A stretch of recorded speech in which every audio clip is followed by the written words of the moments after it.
Vocês sabiam que 95% do nosso cérebro acontece no nosso cérebro límbico? 95% dos nossos pensamentos, das nossas crenças, dos nossos valores, das nossas tomadas de decisão, do nosso imaginário, ficam nesse cérebro límbico.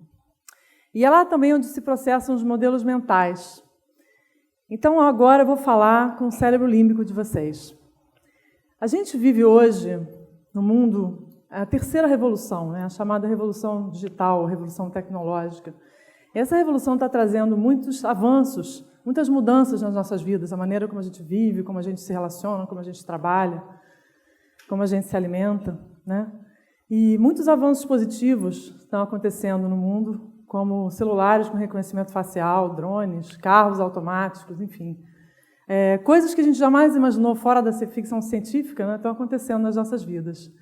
Mas, apesar de todos os avanços, né, a humanidade ainda vive grandes problemas complexos que estão aí, né, de ordem social, ambiental, educacional, etc.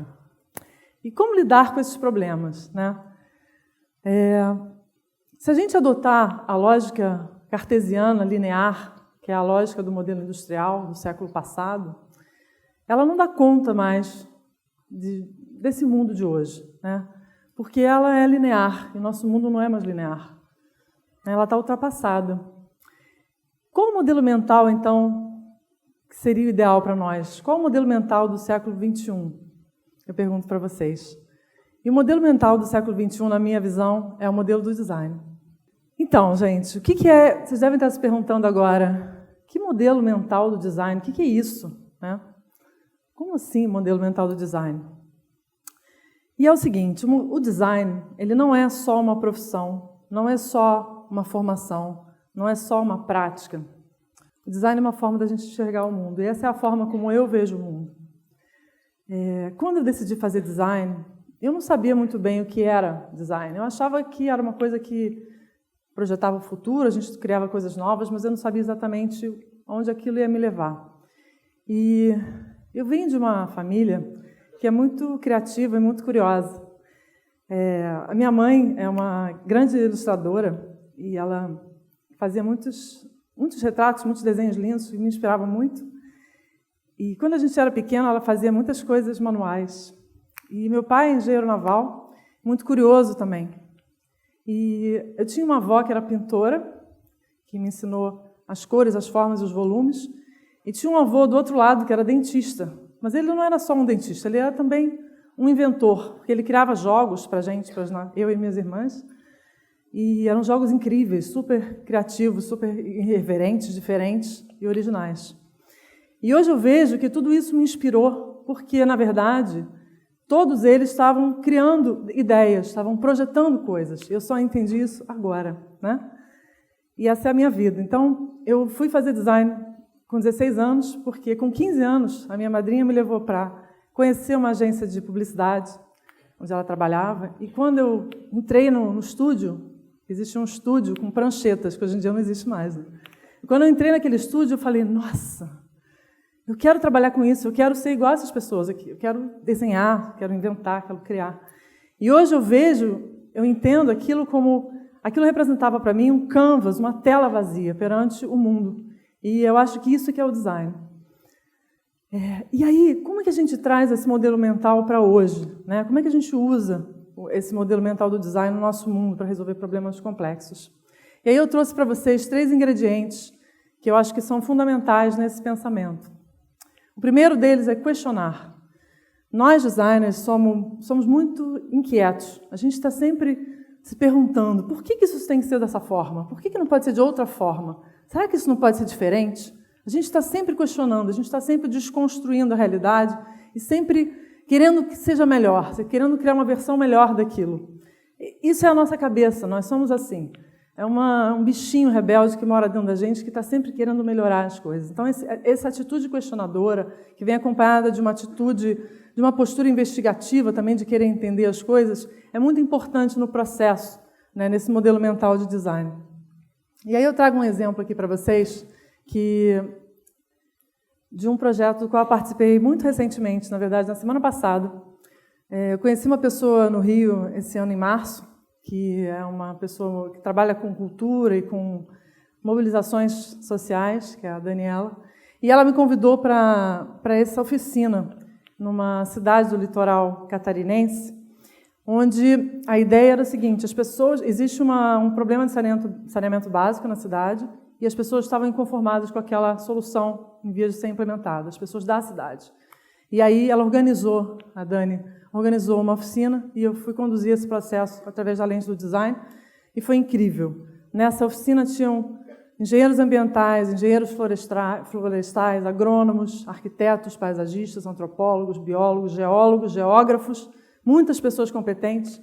E através do processo de design, eles chegaram a soluções incríveis, perfeitamente viáveis para o problema do saneamento básico. Eles vão levar isso à frente agora, eu espero que sejam implementadas. As ideias deles traziam recursos muito modernos, como zonas de raízes e uma série de recursos existentes hoje que são favoráveis à natureza e ao meio ambiente, ao contrário da solução que está em vias de ser implementada. Então, esse exemplo traz essa ideia de questionar, porque através desse olhar questionador dessas pessoas, né, que se mobilizaram na sociedade civil, há uma possibilidade grande de ser resolvida essa questão do saneamento através desse olhar questionador. O segundo ingrediente é a imaginação.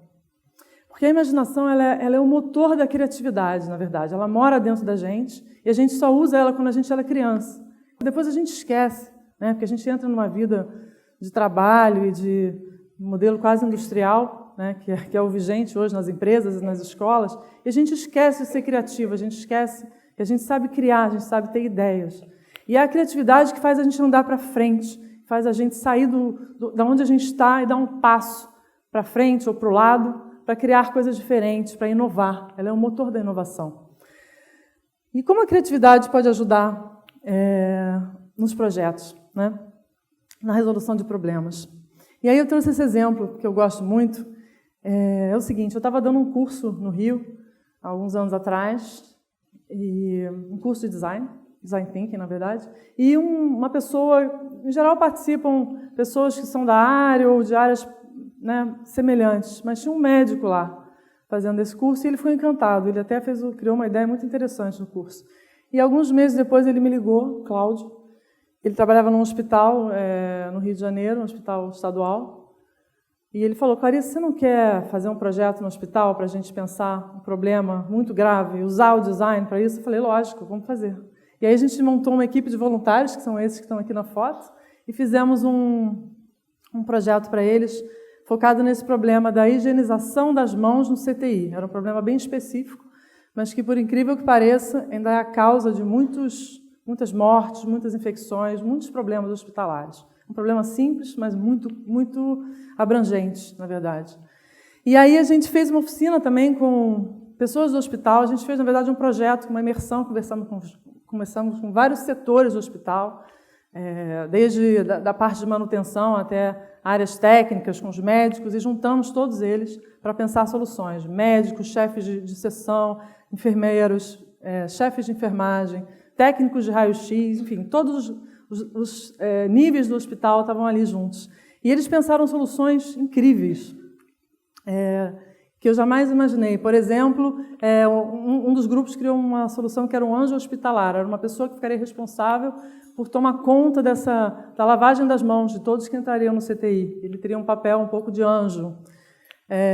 Outro grupo criou uma ideia muito simples, que era um gel que ficava na porta do CTI e a porta só se abria se a pessoa limpasse as mãos no gel.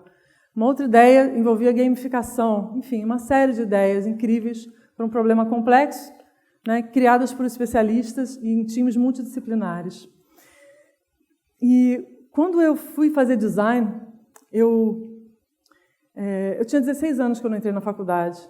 E nos primeiros 20 anos da minha profissão, eu trabalhei em vários países do mundo, com muitas religiões, muitas pessoas de muitas culturas, conheci muita gente diferente.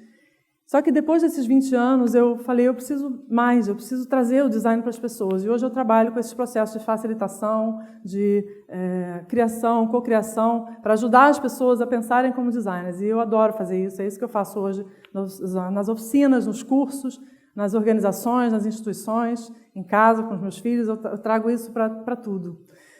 Eu acredito nisso muito. E é isso que eu faço hoje. Trabalho com times multidisciplinares para resolver problemas de várias ordens, né? Na verdade, eu ajudo eles a resolverem trazendo as ferramentas do design. E o último ingrediente é a experimentação, porque no design é muito importante experimentar. A gente cria uma ideia, a gente olha sempre para quem vai usar, a gente faz toda essa pesquisa, a gente cria as ideias e a gente leva elas a teste, a gente experimenta. Porque a gente acredita que testando a gente aprende. E através do erro é que a gente evolui, a gente cria novas versões daquilo que a gente criou. Então o erro ele é bem-vindo, o fracasso ele é bem-vindo. E isso é muito raro no nosso mundo de hoje, porque as empresas, enfim, as instituições, as escolas, a gente não aceita muito o erro, né? Você tira uma nota baixa, você leva logo, né? Você fica arrasado na escola, né? Se você erra, o seu chefe, enfim, te dá uma bronca, você pode ser demitido. O erro ele não é bem visto. Mas eu acho que para a gente viver no mundo de hoje, o erro ele faz parte do processo, né? Esse aqui é o desenho que eu fiz para ilustrar essa experimentação, né? Que é pensar aberto, pensar várias possibilidades, né? Vários níveis. E aí eu trago esse último exemplo, saiu de dentro de um curso que eu coordenei lá no Rio, onde a gente estava trabalhando para uma ONG que trabalha com ocupação de espaços públicos no Rio. E um dos grupos criou uma ideia para uma praça lá do Rio que, conversando com as pessoas, eles entenderam que as pessoas precisariam de uns frequentadores de uma praça, de uma determinada praça, eles entenderam que seria interessante aplicar algumas ideias como uma horta urbana, entre outras ideias. E essa ideia foi implementada, essa foto é do jornal, essas crianças estão plantando, de fato, nessa horta, que foi criada por um grupo multidisciplinar no curso também.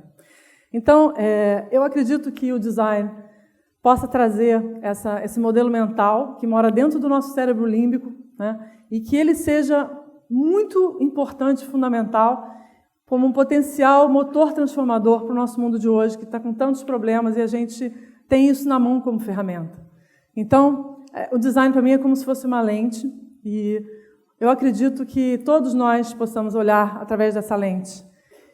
E é isso que eu queria trazer para vocês. E hoje no mundo existem muitas iniciativas já, como essas que eu mostrei para vocês, e outras, em vários lugares do mundo, onde se usa essa abordagem e avanços muito grandes no campo humano e da inovação.